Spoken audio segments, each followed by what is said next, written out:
সমাজের কর্তৃক আজকে যে মাদক বিরোধী আন্দোলনের প্রতিবাদ মিছিল আজকে আমরা সফল করতে পেরেছি।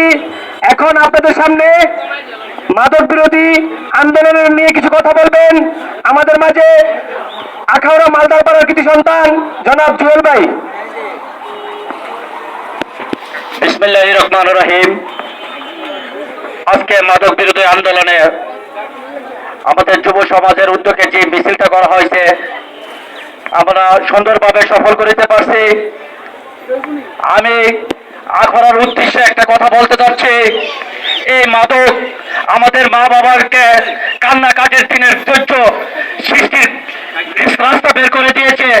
একটা সন্তান যদি তার মাদকের সাথে জড়িত থাকে তার প্রত্যেকটা সন্তান প্রত্যেকটা ফ্যামিলির তার কান্নাকাটির দিনের দিনকাল চলে যাচ্ছে।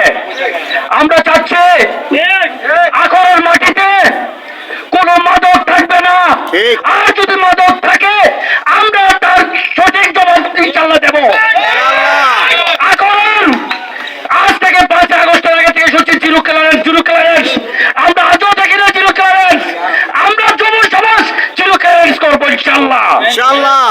তাই আমরা মাদক বিরোধে আজ এই আন্দোলনটা